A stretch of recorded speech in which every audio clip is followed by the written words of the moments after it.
Listo. Nuevamente, ¿no? Estudiantes. Muy buenas tardes, ¿no? Bienvenidos a la clase de Historia del Tercero. Vamos a iniciar el día de hoy con la clase del socialismo, ¿no? Y en el propedéutico, ¿no? Bueno, ¿no?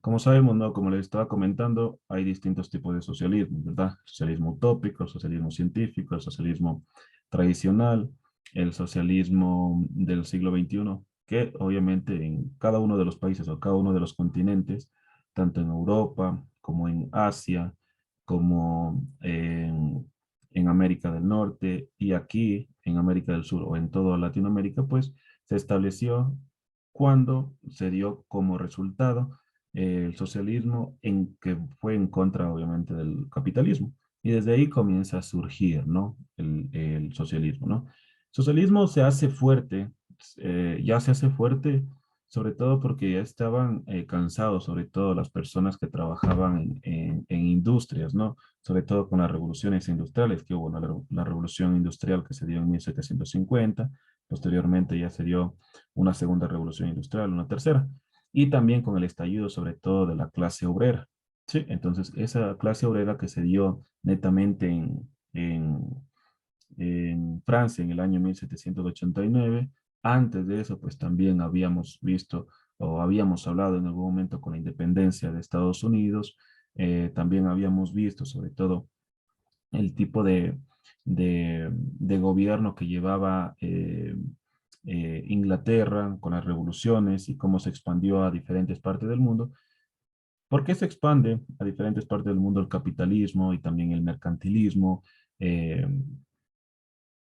Porque una sociedad que crecía apresuradamente y que tenía sobre todo una posición de calidad de vida que solo tenían los grandes empresarios o los burgueses de esa época, los burgueses que tenían una clase social muy privilegiada y también pues los burgueses que fueran comerciantes.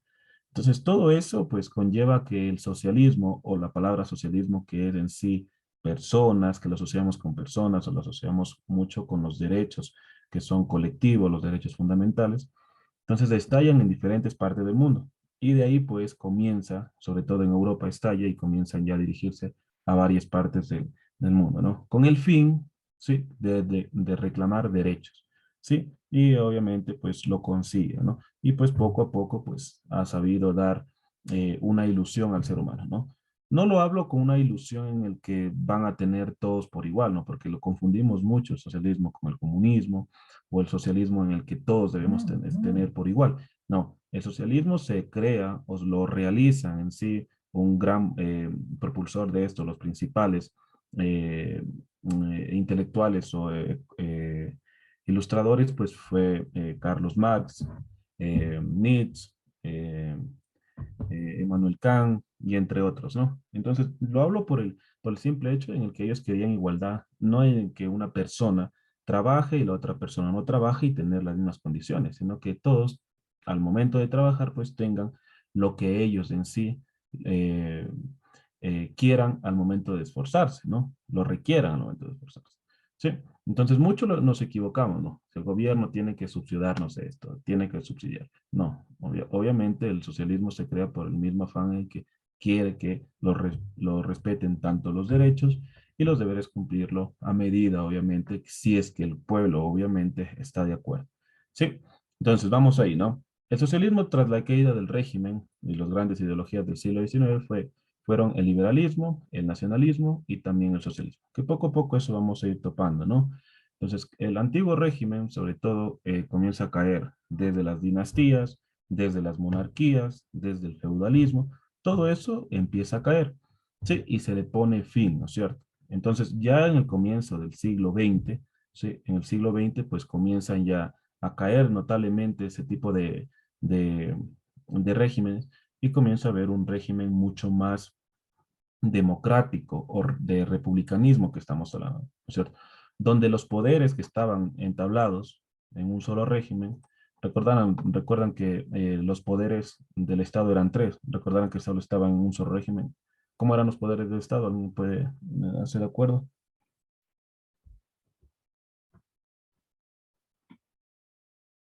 Los poderes del Estado. ¿Cuáles eran los poderes del Estado? Tres poderes habían en el antiguo régimen que caían en una sola persona.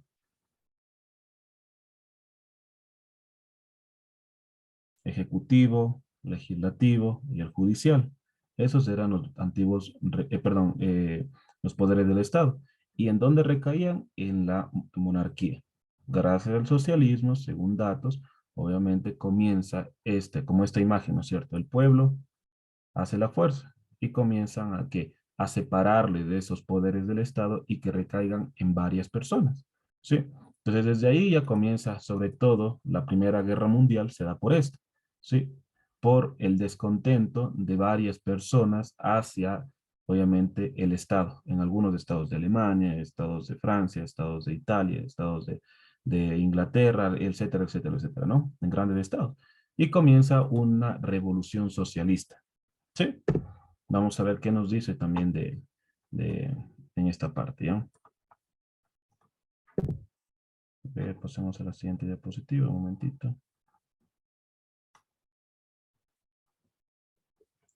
Ya, aquí tenemos el significado, ¿no? Del socialismo, ¿no? Conjunto de ideologías opuestas al capitalismo que pretenden transformar la sociedad mediante algunas alternativas que tenía aquí, ¿no? La supresión de las clases sociales, o sea, en donde el socialismo, como yo les comentaba, ¿no? El socialismo querían que no haya un orden jerárquico, sino que todo esté en una línea recta. En algún momento sí pasó eso, ¿no es cierto? Que se llama el socialismo utópico. Y utópico quiere decir poco creíble, ¿sí? En donde alrededor de 5 a 10 años le funcionaba. Pero no, pues, no puede un gobierno, un Estado, ¿sí? Trabajar solo y las personas pues no intervengan en esto. ¿Cómo no intervengan? No realizando trabajos de ganadería, trabajos de pesca, agricultura, etcétera, y solo quieran pues vivir lo que el Estado les está dando. Entonces no puede hacer, ¿no? Entonces tenemos, ¿no? La supresión de las clases sociales, la distribución igualitaria de la riqueza, que es lo que querían en que las personas que tengan más, pues se les distribuya notariamente.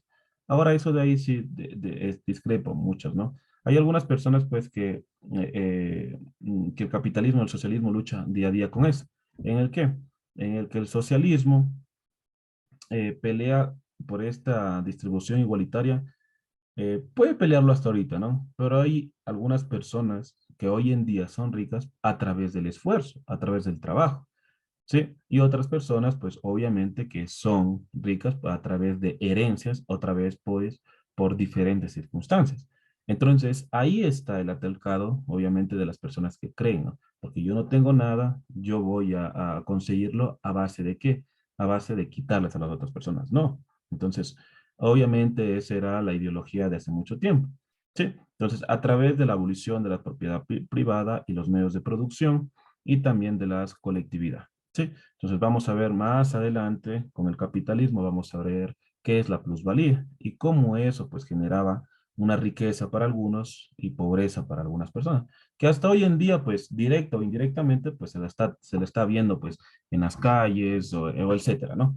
Sí, por eso es que el socialismo, gracias al socialismo pues hoy en día la mayor parte de países pues tienen un código, en este caso pues el, las leyes para el trabajador, las leyes para, tanto para el código de la niñez y la adolescencia, etcétera, etcétera, etcétera, ¿no? Sí. Entonces vamos a seguir viendo, ¿no? Este tipo de el tema, ¿no? Vamos a ver. Ya. Entonces, mira, aquí hay unas doctrinas sociales, ¿no? Con esto vamos a culminar, ¿no? Esta partecita. Dentro de las doctrinas sociales, pues en el antiguo régimen existían dos gremios, ¿no? Que sobre todo tenían quejas a través de motines, ¿no? En este caso, pues por diferentes tipos de conflictos, ¿no? Preocupación de la situación de los trabajadores simultáneamente industrializados, lo que le estaba comentando, que cuando ocasionó esta revolución industrial, la gran parte de personas que estaban en el campo, zonas periféricas, llegaron a la ciudad y se estancaron. Se han visto que hasta hoy en día, pues hay personas donde ven que hay tal vez 1 hectárea de terreno y está desocupada, llegan las personas y se adueñan de eso. Hace mucho tiempo, pues se adueñaban de eso. ¿Por qué? Porque no veían que nadie veían que nadie estaba ahí. Entonces realizaban, obviamente, asentamientos ilegales. ¿sí? Que posteriormente, con la lucha de gremios, de sindicatos posteriormente, pues se adueñaron de eso y construyeron calles, construyeron avenidas y casas, semaforización, etcétera. Sí, pero ¿por qué? Porque en ese lugar había, estaba cerca de su trabajo. Ya sabe que en la primera revolución industrial todavía no estaba en sí realizado las vías, realizada la pavimentación, etcétera. Entonces ellos se demoraban mucho, y si es que se demoraban mucho, eran las leyes de la industria. Si es que ya no vienes, chao, viene otro, y así sucesivamente. Y las leyes de hace mucho tiempo eran las leyes sin leyes, ¿sí? Surge el problema del obrero, con él, pues las ideologías, organizaciones y el movimiento obrero, lo que le estaba comentando, ¿no? Que en cada parte del mundo, pues, se organizan y comienza en sí una ola netamente de apariciones de sindicatos, de obreros, de la clase proletaria, etcétera, ¿no? La ruptura con el feudalismo, que toma fuerza en Francia y ahí mismo la destruye, quisieron otra vez tomar fuerza después de la Revolución Francesa, pero no pudieron, ¿no? Y sobre todo la toma de conciencia de los trabajadores, ¿sí? En el que obviamente luchaban día a día por lo que hoy en día se lucha, ¿no es cierto? Un tanto por ciento de horas para nosotros poder descansar, un tanto de horas para poder recrearnos y un tanto por ciento pues para poder nosotros trabajarlo y así sucesivamente, ¿no? Descanso periódico, una remuneración de acuerdo obviamente a los estatutos de la Constitución, entre otras cosas, ¿no? Y las doctrinas sociales que se van sistematizando junto con las revoluciones liberales, ¿no? Entonces, todos estos procesos comienzan con la apertura o con el auge del socialismo. Sí. Hasta ahí nos vamos a quedar estudiantes, ¿no? En esta grabación, ¿ya?